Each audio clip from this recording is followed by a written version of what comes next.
All right, the good guy, the good player, sets the putter, takes the grip, establishes the feet in that order. 1, 2, 3. Takes the putter, sets the feet. Sets the putter. Yep. Takes the grip and sets the feet. Got it. That's important. Well, here I'm going to do the same 3 things. Yeah. In reverse sequence. Got it. Bad golfer sets his feet, takes his grip, changes the accent, sets the putter down. Yeah. And he wonders why he's locked. Just by changing the sequence of that short little routine while looking at these visual cues. Yeah. Makes sense? So here, I'm going to do it again, right? Yeah, yeah. Wipe the blood off the blade. Yeah, using that now too. I'm looking at that entry point, seeing that curved line, setting the putter down the aim line to the aim point, taking my grip and setting my feet. I look, come back, magic happens.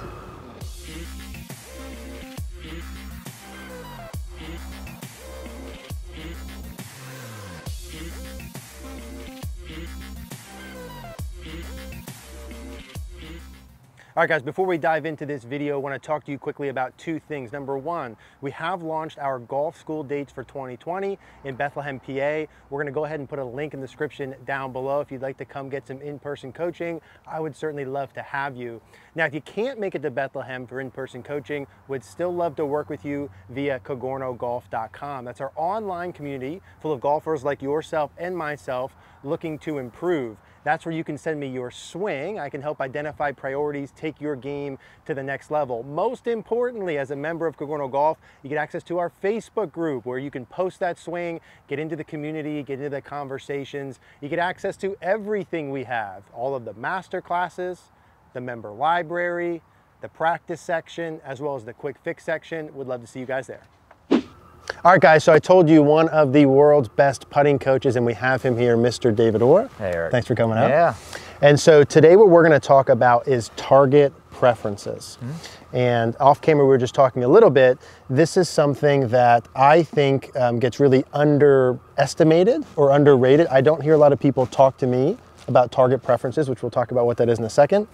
And I don't think a lot of people value this relative to some of the other things in putting. So with that, let's talk a little bit about target preferences. Yeah, so target preferences are basically where I direct my attention. Where I direct my attention, got it. Okay, yeah. So this is actually a mental skill. It's also a visualization skill.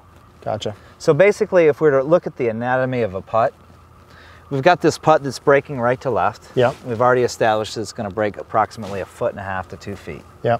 Based on the speed. Got it. The intended speed, and then the intended line. So now, we take that predetermined skill and we visualize in our mind, okay, this ball entering the cup. That's called an entry point. Yep. And that curve that's extending from that entry point, curving back to the ball, would be the ideal line based on the speed that you're going to hit your putt. Got it. And then we take the sword, yep, and we draw a tangent from the beginning of the putt. Yep. That's called the aim line, and at the end is called an aim point. Got it. So 2 of these are non-linear, and 2 of these are linear, as my good friend Mike Shannon introduced to us several years ago. Sure. That makes sense? Yes, it does. Yep. An entry point on the cup. Yep. That ideal line being retraced back to the ball. Yep. And then from there, a tangent with our sword down our aim line to our aim point. Got it. All right, so you with me? So there's actually 4. 4 different styles, okay. Well, what's interesting is you can use any of the 4, depending on your preference, or any combination, or all 4 of them. I use all 4 of them. I see the entry point, the ball curving in, the aim line, and then the aim point. And I think that is super interesting, and I want to get to that more as we go here, because that's something I haven't myself thought about ever. But for these 4, I want to just clarify for the people watching. We got entry point. So entry point would be, let's say I'm here at my putter. That would be me like seeing the ball. Entering like here. You like got Tiger Woods paint a picture. Yeah, well that's what we're doing right now. Yeah. Is I'm actually painting the picture for you. Yeah, external cue where I need to direct my attention while I'm putting. Got it. So it's kind of like, you know, to be a great putter, you had to have been a good athlete, not so much that you had to run a 4.440 or jump 40 inches off the ground. Yeah. But, you know, you had to be spatially aware.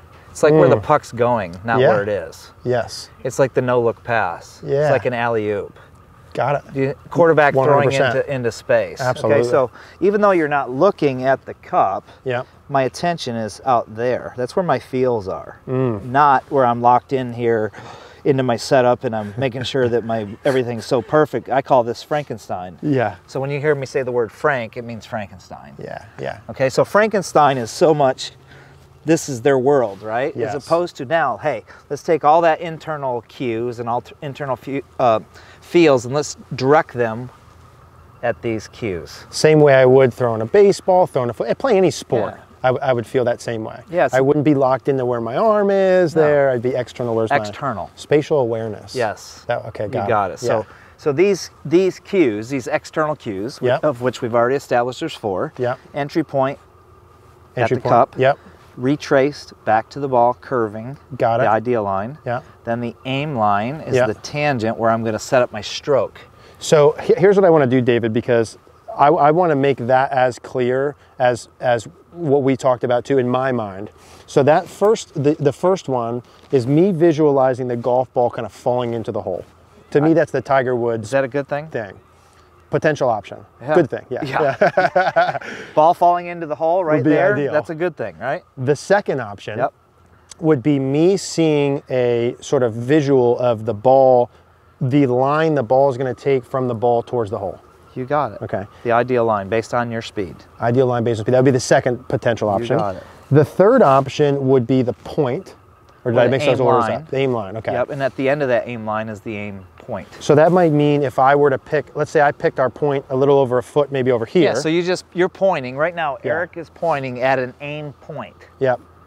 And then he's going to draw a straight line back to the ball. A straight line. That's the aim line. Got it, okay. And that is where you're set up. That's where you're aiming, and that's where you're aiming your stroke. Yes. You're aiming stroke. Yes, you're Yeah. aiming your stroke at the aim line and the aim point, not the cup. Yeah. Yeah. Unless it's a straight putt, then they're all lined up, right? Gotcha. But on this breaking putt, yep. we've got the entry point, the curve line, the aim line at the aim point. That's where I set my putter up to aim, and that's where I aim my stroke. So I want to recap that one more time because I think this is so good, and I hope people get this clear. 4 different options of me as I'm getting ready to putt externally. Yeah, external cues. External cues. I can see the ball rolling in the hole as a potential option. I could see the line the ball takes curving to the hole. I can see the aim point, or I can see the aim point with a line straight from the aim point to the ball. You got it. Okay. That, guys and gals, to me is such a huge, I can look back, David, on my best putting and my worst putting and draw a clear conclusion between the times that I was doing this the best, the times that I saw the ball going in the hole the best, I saw the line the clearest, even if it was the right or wrong, I saw it the clearest, I putted significantly better than times where I either didn't think about it at all or I struggled with the clarity, regardless of where my stroke mechanics were at the time. Right, now I'm going to say something really huge here. You ready? Yeah. Put your seatbelt on. Yeah, okay. Buckled in, baby. The hidden message here. Yeah. It's where I direct my attention. Yeah. At any of those 4, any combination. So it's not so much about those 4 things as much as it is taking my attention and directing it and having an awareness of out there. Got it. Not locked up in here like Frankenstein in here. Yeah. All right? Yeah. Is it time for an impression? Sure, yeah, I would love one. All right, you ready for, we're going to do Frankenstein. Yeah. Okay? Yep, let's do it. All right, stand over here, Eric. Yeah. Okay, so we're gonna do Frankenstein. Yeah.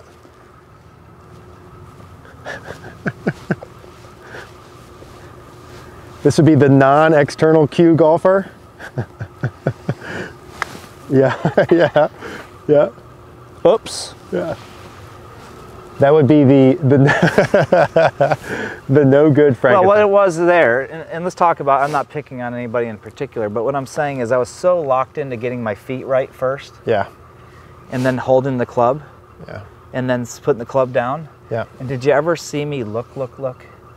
No. Did you ever see me get it in my mind's eye? No. Did I look like I was putting by feel or by mechanics? Mechanics. Very little target awareness. Yes. So that is the reason for the impersonation of Frankenstein. Yeah. It's not to pick on anybody out there. It's to demonstrate and to blow up and magnify that, hey, I need to get my attention. Yes. And my feels and my awareness out at these external cues. And I think that's so important, and you know it's so important. Now, obviously, right? Obviously, there's got to be baseline skills that you have to be able to do of speed, right? Of reading the greens, of start line to pair with this. It's not a all or nothing thing, right? Okay, so like you have to have some baseline skills to work with this. I think what we're saying here is beyond that baseline ability of getting the ball started on the line, the speed control. I might not be getting the terms correct, but the speed control, the reading. Beyond that kind of initial get your foot in the door ability, what's dramatically more important beyond that would be this. These mental skills, these visualization skills, this awareness and this attention. So I teach, from the world's best all the way down to, members here at the club and junior kids. Yeah. And, the biggest thing that I see, the biggest mistake they're making mentally is they're so focused so much internally on getting the stroke correct. Oh.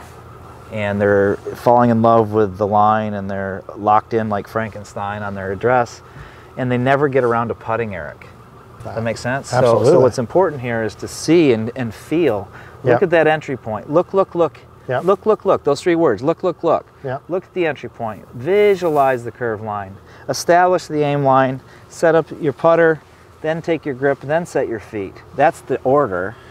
That makes sense? Can you do that one more time? Yeah, so I can do the bad guy and the good guy. Give me the good guy. All right, the good guy, the good player, sets the putter, takes the grip, establishes the feet in that order. 1, 2, 3. Takes the putter, sets the feet. Sets the putter. Yep. Takes the grip and sets the feet. Got it. That's important. Well, here I'm going to do the same 3 things in reverse sequence. Got it. Bad golfer sets his feet, takes his grip, changes the accent, sets the putter down, and he wonders why he's locked. Just by changing the sequence of that short little routine while looking at these visual cues. Yeah. Makes sense? So here, I'm going to do it again, right? Yeah. Wipe the blood off the blade. Yeah, using that now I'm looking at that entry point, seeing that curve line, setting the putter down the aim line to the aim point, taking my grip and setting my feet. I look, come back, magic happens. Man, I feel like we could do videos just on that too. There's so much good stuff. So that might be like a good 30-second one. That might get a little clip out of there. So tell me this. We've got, again, the number of not maybe important, but just some different options in terms of doing this. Where does the line on the ball come into play, whether you use that or not? Maybe let's start with that. I thought you'd never ask. Yeah. All right, well, I think it's pretty common sense here. Yeah. The most common question I get asked in putting is, should I use the line or not? Yeah. Yeah. I mean, that's almost like, should I drink water or not? Yeah. Okay? Yeah. Well, to answer that question, it really depends on you as a player. Got it. I think what's compatible is if I were using entry point and curve line, I probably wouldn't use the line on the ball because I want the freedom and I want my focus more on speed. Got it. Yep. Now, if I am using aim point and aim line, I probably would want a line on the putter, maybe a line on the ball. Got it. So let me pause there for a second. So of those 4 pieces we talked about, we'll have a visual earlier on. If the golfer decided or tested that they like the idea of picking the point by itself and having that be their focal point, then line on the ball, line on the putter, then at least maybe more towards that, yes. Right? And then if they like the spot and in their mind drawing the straight line, that would make more sense. The curve line or the entry point doesn't make as much sense. Yeah, no line on the ball, no line on the putter. Right. Or on the surface. You got it. On the surface. Okay. How easy is that? That's perfect. What about putter line or putter with the line on the ball? Saying like one or the other? Yeah. I like that a lot. Yeah. Because I think golfers struggle with trying to line up the line on the putter, which is on a flat flange. Yeah. With a line that's on a curved surface. Yeah. And that's why sometimes the lines don't match on the ball and the putter, and I see that so much. Gotcha. And I had a girl the other day, young girl, and she didn't want to let go of the fact that she wanted to use the line on the ball, but the line on the ball she wasn't aiming correctly anyway. Yeah. And then she was setting the putter down, and there was a conflict between where the putter line was and the line on the ball. Yeah. So they weren't matching, and as soon as I removed the line on the ball, she was aiming great, world class. Yeah. Yeah. So I think logically line on the ball makes sense. Sure. But we're not dealing with logic, we're dealing with visual perception. Got it. Makes perfect sense to me. So we're not, let's do, I think that's such a beautiful explanation of all of that. Can I do one and kind of talk myself through one, doing that with my preferences? Go for it, absolutely. And I'll go through my normal routine. Now, I do not use a line. Okay. I just kind of set the, I have no reason, I just kind of set the logo up top. When I come back here and I look at the putt, I can always, again, draw memories back to when I putted well versus not. I prefer to see the ball, the entry point. I prefer to see the ball going in the hole. And a little bit of the curve for like the end of the putt. So the entry line, the end of that ideal line, the entry line into that cup, the curved entry line. I got you. Yeah. Yeah. I see that like the last couple of feet and the ball rolling in, kind of just dying into the hole. And so when I come up here, I'm gonna go through this like I'm supposed to. I like that, and I can get clarity on my line there. And now I like to see, now let me ask you this, as I'm going in here and I do this, now I'm already starting that process now, where I see that rolling in and I see the ball in. Now I wipe the blade. Now as I'm walking up to the ball, I'm not really doing that as much. For me, as I'm going through here, I'm going putter, grip, feet. Yeah. Now, as I'm looking at the hole, I see the ball falling in the right center. I see the line at the end. I go back to the ball. I like to do that one more time. Ball falling in, little line, back to the ball, and then I hit. Yeah. Now, that sort of sequence of it, is that pretty normal and recommended? Absolutely. I think with the good players, they look. You'll see their head rotating. Yeah. I learned this from another putting instructor named Jeff Mangum. Gotcha. And Jeff taught me the importance of rotating the head, swiveling the head and neck, yes, as opposed to lifting the head up and looking, or not even looking at all. Yeah. You know, so I thought that was a really good bit of information that he shared with me, how important it is for you to rotate your head, look. Yeah. And that way your brain is taking in some more information. Got it. Got it. Makes perfect sense. Yeah. So that was beautiful. I'm going to do a little recap here at the end of those principles. Does that kind of cover the target preferencing? Absolutely. Yeah. And the biggest thing that you need to understand, our viewers need to understand, is the preference. And it might be different on a right to left putt versus a left to right putt, and it's okay to change. Yeah. Say that one more time. It's a preference. Yeah. Okay? And it can change. And it can change from right to left putts to left to right putts, and it's okay. And what's interesting is one of my flat stick certified instructors in Germany, Benjamin Schlichting, said to me, it's more about what you don't use. It's more about what you don't use. Yeah, so use the whole picture. Yeah. And so people that aren't using all four of these are just removing a picture from the photo album. Yeah. Okay, well, I'm not going to look at that. I'm not going to pay attention to that. I'm not going to pay attention to that. I'm just going to focus on this. Got it. And people try to keep things simple, which is fine. But sometimes simplicity, you lose a lot of important information for your brain, right? Yeah, so I think for a lot of you that are field-based, I would go probably more entry point, and then the ideal line, or like you said, the entry line, the last curving portion. Yeah. If you're a little bit more mechanical-based player, maybe aim line, aim point, line on the ball, line on the putter. Yeah. I don't even think I need to recap because that was perfect. Mr. David Orr, thank you very much, sir. All right. That was good. Eric. Thank you. All right, guys, so just a quick recap of that. I hope that you guys get the take-home messages there. That was so good from David, and just scratching the surface of what he's able to do. Again, if you guys haven't seen before, please check out Flat Stick Academy. We'll include the link down below. There's so much more on putting, so easy to follow, and such good information from David. In this, right, the big picture take-homes here is the ability to have external cues versus internal cues, and the correlation there in putting performance between those two is just so clear. And what we talked about is target preferences. Now, we went over 4 different basic options. I can see the ball, right, I mean, in my words, basically the ball dying into the hole. I can see the line and paint a picture in my mind between the golf ball and the hole and see a little curve there. I can pick an aim point and just see that spot.